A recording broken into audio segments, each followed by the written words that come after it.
Voilà que je vous retrouve pour un nouveau numéro de votre magazine d'actualité 100% football, Sensation Foot. Madame, Messieurs, amoureux du ballon rond, bonsoir et bienvenue à tous. On va commencer avec les TP, les croyants et les présidents de ces clubs évoluant au championnat de l'entente provinciale de football de Kinshasa. EPF Kin dévoile les ambitions de son équipe pour la saison sportive 2024-2025 dans une interview qu'il a accordée à notre reporter Junior Bompema. Papi Tamba revient sur les difficultés rencontrées durant la saison sportive passée, qui ne s'est pas classé parmi les 5 premiers du classement. Donc son club qui ne s'est pas classé parmi les 5 au classement. Nous allons tout de suite l'écouter. C'est la deuxième saison successive où TP Les Croyants entame très mal les championnats, mais avec des explications différentes. La première année, je pense, c'était... c'est même la 3e saison successive. Okay. Lors de notre montée, ça a été difficile aussi. Nous nous sommes rattrapés même les derniers jours pour obtenir le maintien. L'année qui a suivi, fini 3e au championnat, mais on avait commencé par perdre les 5 premiers matchs. C'est-à-dire on a commencé par être dernier avec 0,15. Il y avait une explication parce que c'est une année où j'étais tombé malade au début du championnat. Et vous savez, tel que les championnats s'organisent au niveau de notre pays, quand le président a des problèmes de santé ou a des problèmes tout court, cela va impacter sur l'ensemble de l'équipe parce que nous ne sommes pas soutenus en fait. Et l'année qui a suivi après, c'est-à-dire l'année qui vient de s'écouler, pendant que les championnats commençaient, je n'étais pas ici. Les joueurs étaient entamés moralement parce que, en dehors du football, je suis aussi un acteur politique. J'ai parlé avec eux pour les rassurer, tout ça, mais du fait qu'ils ne me voyaient pas physiquement, c'était quand même compliqué pour eux. Et cela aussi a impacté notre début de championnat. Bon, quand je suis revenu, nous avons essayé de remonter et pour finir, là, nous avons fini. Alors cette saison, nous avons espoir qu'on va sortir un peu de cette case-là, de toujours mal commencer les championnats et se rattraper. Les RC Saint-Étienne de l'entente provinciale de football de Kinshasa, EPF Kin se prépare pour bien aborder les prochains championnats qui pointent déjà à l'horizon. À ce sujet, les tuteurs de cette formation, Étienne Loufanka, a fixé l'opinion sur les préparatifs et les ambitions assignées pour la saison sportive 2024-2025. Il est au micro de Fiston Kaléo. Nous sommes en train de rajeunir l'équipe. Alors pour nous, c'est une question de roder un peu les jeunes joueurs, de voir un peu leur niveau au regard du championnat qui nous attend. Donc le niveau est très relevé et c'est pour cela que nous avons jugé utile au fait de nous mesurer un peu à cette équipe expérimentée. Donc être prêt, c'est un peu trop fort. Nous savons que nous avons déjà une équipe qui existe déjà, même si nous sommes en train de rajeunir, mais ce n'est pas que nous sommes en train de faire table rase. Donc, c'est-à-dire qu'on aura une partie des anciens auxquels nous allons en fait, adjoindre le nouveau, les jeunes qui viennent de nos équipes d'âge, ainsi que ceux que nous avons recrutés pour la saison. Je crois qu'avec cette symbiose, nous savons qu'il nous reste peu de temps, nous allons essayer d'accélérer pour arriver à atteindre le niveau que... En fait, les objectifs que nous nous sommes assignés. On ne joue pas la compétition, un match de loisirs, c'est un championnat. Et pour cela, l'objectif c'est toujours de gagner et d'être le premier. Commettant de fautes ou d'erreurs qu'on apprend à corriger, et je crois que nous avons appris de nos erreurs et nous sommes en train de travailler pour cela. D'abord sur le plan technique, parce qu'il faut d'abord que l'équipe soit en mesure de faire face aux adversaires qui sont aussi de qualité. Et à cela, il y a aussi le problème organisationnel et qui ont fait que nous puissions rater nos objectifs. Et pour cela, nous sommes en train d'y travailler. Et je crois que d'ici le début, on va voir ce que ça va donner comme résultat. Je crois que cette fois-ci, ce que nous pouvons exhorter surtout les supporters, c'est de donner confiance et au staff technique et au comité des dirigeants et qu'ils attendent les résultats parce que ce qui importe, c'est les résultats. La manière importe peu et il voulait la manière et les résultats. Des fois, on peut d'abord s'occuper de l'essentiel, comme on dit, entre l'utile et l'agréable, d'abord l'utile en fait. Qu'on gagne d'abord le match et puis donc le plaisir vient après. Je vais commencer d'abord par notre public pour leur demander de continuer à soutenir leur club et à faire confiance au staff technique et au comité de direction. Et je vais en même temps exhorter en fait le comité de l'EPFKIN de continuer dans le même élan comme l'année passée, surtout à tirer des leçons par rapport au championnat passé. Ce qui est bon, on peut retenir, ce qui est mauvais, on cherche comment résoudre des problèmes, notamment celui lié au fait à l'arbitrage. Il y a aussi le problème des terrains. Espérons que cette fois-ci, on ne va pas vivre le même problème que nous avons vécu au cours de la saison passée, où le championnat a commencé presque en retard et la conséquence est que nous n'avons pas terminé le championnat. Espérons que les instances supérieures, notamment la FECOFA, comme vous l'avez évoqué, la LIFKIN, vont se pencher sur ce dossier avant le début du championnat qui commence déjà le 26 ici. Il y a entre autres aussi le problème du calendrier qu'il faut bien tenir compte de l'équilibre, parce qu'on a constaté que des fois, certaines équipes recevaient toujours à des endroits éloignés, d'autres ils étaient un peu privilégiés pour jouer au niveau du stade de Tata Raphaël, alors qu'il faut qu'il y ait un certain équilibre en fait. Vraiment, je ne sais quoi dire, sauf que nous leur donnons rendez-vous au retour. Je sais que ça ne sera pas facile au regard du résultat qu'on avait obtenu la saison dernière, ce qui fait que beaucoup vont nous prendre au sérieux. Pour nous, c'est une saison qui commence et on doit continuer dans le même élan. Et je crois que tout ce qu'on peut leur promettre, c'est du spectacle et que le public va savourer et que le meilleur va gagner.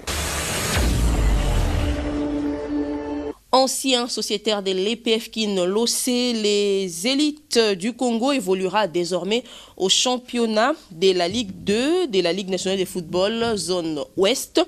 Et en lieu et place d'Inga Sport du Congo central, la cession de cette équipe a été faite tout récemment. Mais sur les terrains, les élites du Congo préparent en toute quiétude sa première participation au deuxième championnat majeur de la République démocratique du Congo. Fiska Munga, il a surpris l'équipe au stade des Martyrs en train de s'entraîner. Regardez. 1, 2, 3. L'Olympique Club Les Élites du Congo a entamé la deuxième étape de sa préparation pour le championnat de la Ligue nationale de football Ligue 2. Les choses évoluent très bien. On vient de terminer la phase de recrutement. Après recrutement, quand on a un travail, il y a récupération. Après travail de récupération, tu vas match amicaux, 3 matchs, 2 contre des sélections et un match contre l'Étoile de Kivu. Donc les choses évoluent vraiment. L'équipe de la capitale qui a pris la place d'Inga Sport du Congo central était ce dimanche matin dans la salle de musculation du stade des Martyrs de la Pentecôte. Deux qui toujours aussi les Sahara, qui est en internement. À l'internement, là, on va baser sur le travail de PPG, préparation physique générale. Après, on va entamer le match amicaux. Après, la calendrier, après, tu bâtiment. Donc, programme 2 qui est fini ici, on va aller directement à l'internement. Nous avons une nouveauté dans le championnat Ligue 2. On est déjà habitué, on a déjà championnat Ligue 2, on a championnat Ligue 2 ali toye pour se laisser faire pour perdre des pointés, toye pour rebattre championnat, objectif interne les ali. Je sais bien que la pressée, découvrir les élites. Nous sommes en accord à la cuisine, on est en train de préparer, mais bientôt là, la nourriture sera prête.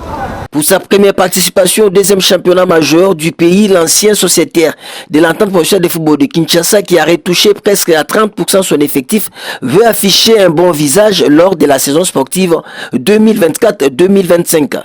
Bon, pour un effectif, on a gardé vraiment effectivité, on a mélangé les joueurs de OC, les élites, les anciens et les nouveaux, et les joueurs de Inga.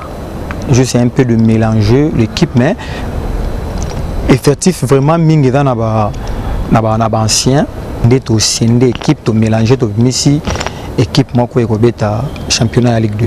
Après cette étape, les protégés d'Adrien Kassambo Ngoy seront éloignés de leur public. L'équipe sera internée à Kinkole pour poursuivre leur préparation en toute quiétude.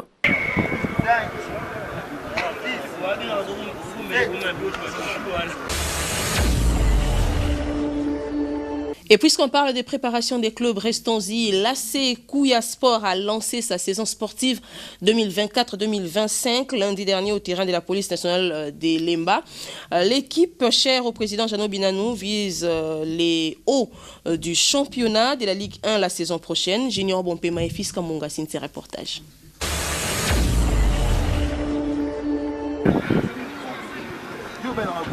C'est ce lundi 5 août que l'AC Kouya Sport a repris du service au terrain de la police nationale congolaise dans la commune de Lemba.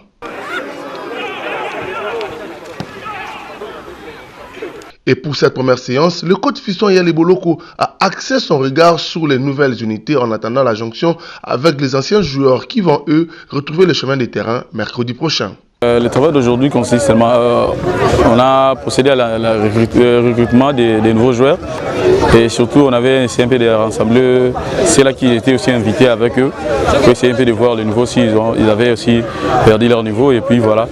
Nous allons commencer ensemble avec les anciens le mercredi parce qu'on n'a pas vraiment assez de temps parce qu'on a commencé un peu en retard. Vu on avait beaucoup de choses à arranger au sein de l'équipe, c'est pour cela qu'on avait eu beaucoup de temps à prendre des réunions, tout ça, et puis on a arrangé ce qu'on pourrait faire. Je sais que malgré les temps, mais on va essayer un peu de faire quelque chose de bien. S'agissant de la politique du recrutement de la saison, les clubs de Livoulou pensent se renforcer dans plusieurs compartiments étant donné que beaucoup de ces cadres ont été transférés ailleurs au cours du mercato congolais. On a perdu beaucoup de joueurs, on a transféré les joueurs, il y a aussi des joueurs qui sont fait contrat et voilà. Je ne sais pas s'ils vont renouveler, mais notre objectif est de renforcer notre équipe et puis de renforcer parce que même si on avait bien joué la saison passée, mais sauf qu'il y avait des postes qui étaient vraiment en difficulté. Donc on va essayer un peu de les renforcer là où on avait des difficultés. Il s'est donc de signaler que l'AC Kouya qui s'est maintenu en Ligue 1 la saison dernière, après le play-down, fera encore une belle figure lors de l'édition 2024-2025, en croire son président Jeannot Binanou qui a mis du paquet.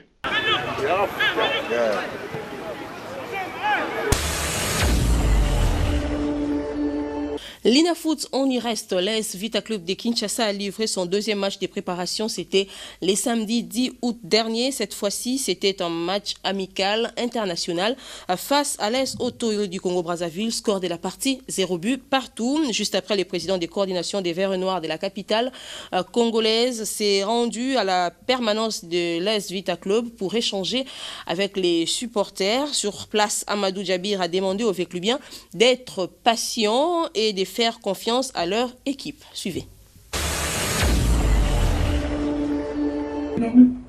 Abotama bino banoko bakoko mama nanga zali kasayen kombo na ye Ntumba Régine abotama na kin abotama na hôpital kinoise bo baza ko benga danois do na kola na kin atangaka na collège Boboto. Après na bimi comme batutu babimaka na kenda papa nanga zalaka moto a Guinée akufa et puis voilà donc mazali oya bino et na lobaka souvent na batu oyo balobaka eskaza étranger na bana bango que tant que na botami na oya botanga lokola botama lokola congolais il faut bien ensemble na likolo lo banae longola mama ya Amadou Diaby congolaise même ça na koya na Congo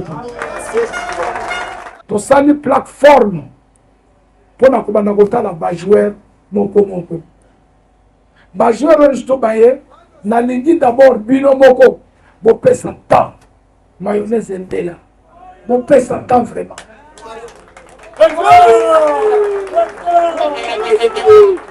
équipe boko salama en un mois te touti lelo kobeta deuxième match na biso mais tobeti deuxième match tosali match nul c'est déjà bon parce que dans nous cohésion et continuité si tokomi na 10 matchs 15 matchs bino moko bokoloba un jour que nous Amadou merci et nous allons continuer pour recruter non de silité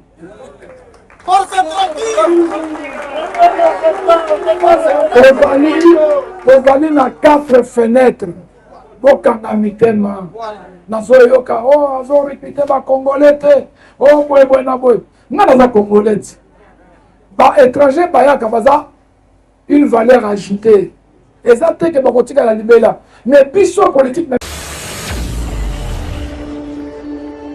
Et toujours dans les registres des préparations des clubs en vue des prochains championnats qui pointent à l'horizon, nous sommes toujours à la Ligue nationale de football. Cette fois-ci, on va suivre la préparation du FC Saint-Éloi-Lupopo.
Bon bah soufflez.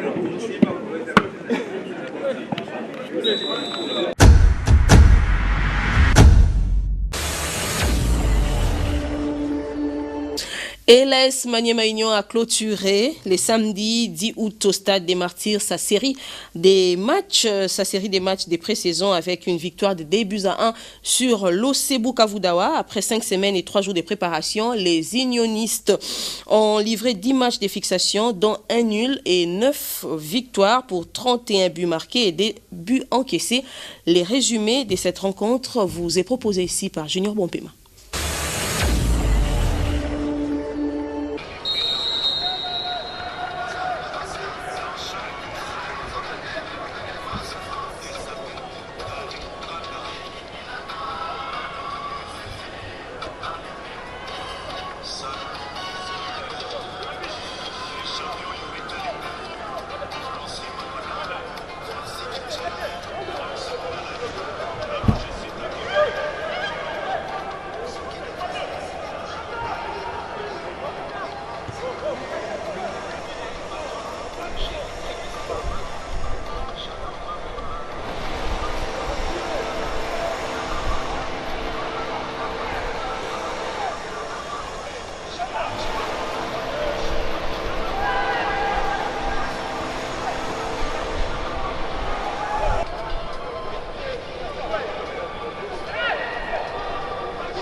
Whoa!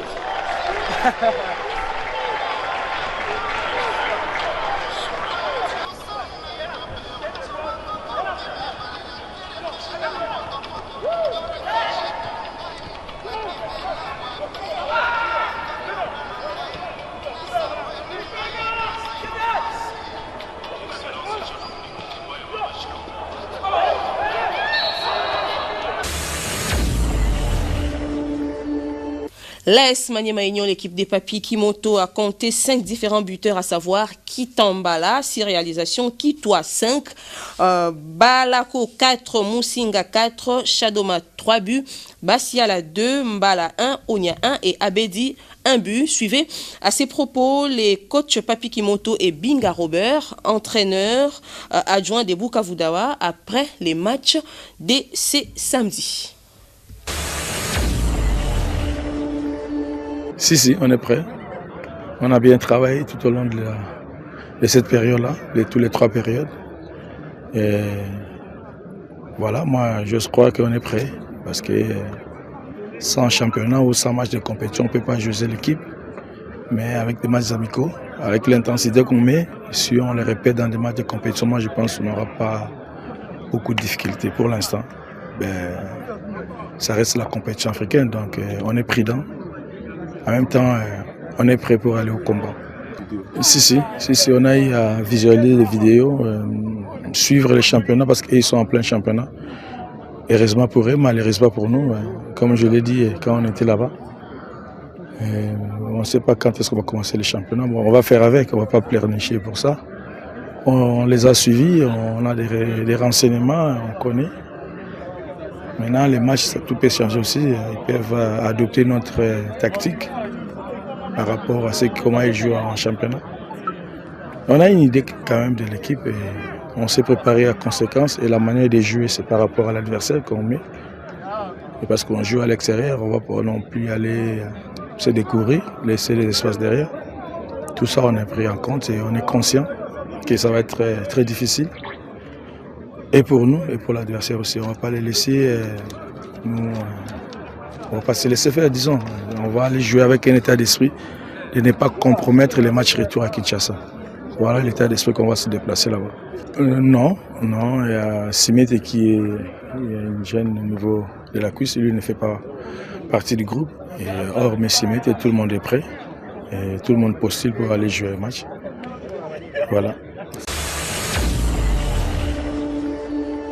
Et tout à fait autre chose en football des jeunes cette fois-ci. Michel Egbaké est un joueur d'origine congolaise évoluant au centre de formation de l'OGC Nice en France.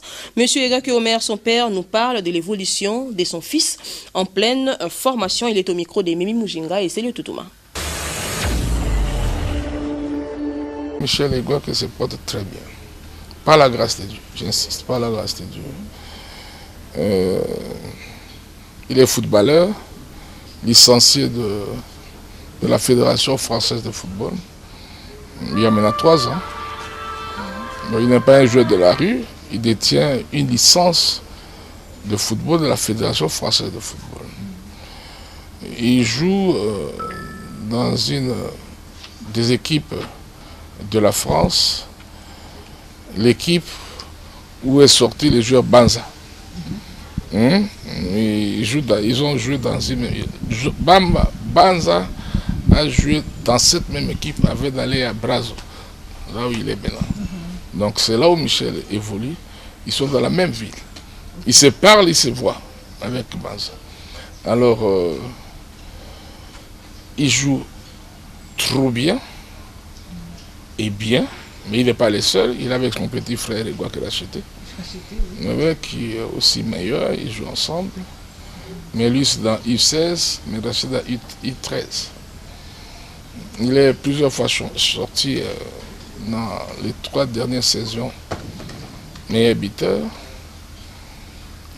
Dans la dernière fois ici, sur les 19 matchs qu'il a livré, il a marqué 18 buts. C'est un attaquant de pointe, il est très fort. Il se donne au travail. Hein. Il est à moins de 17 ans, mais il joue avec les gens de 20 ans.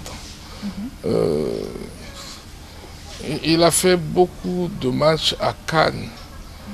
Il était à Marseille, il a joué contre Ajaccio. Il a joué à Gérone en Allemagne. Il était à Nice. C'est un grand joueur. J'ai la foi de Dieu qu'il servira un jour le pays. J'ai la foi.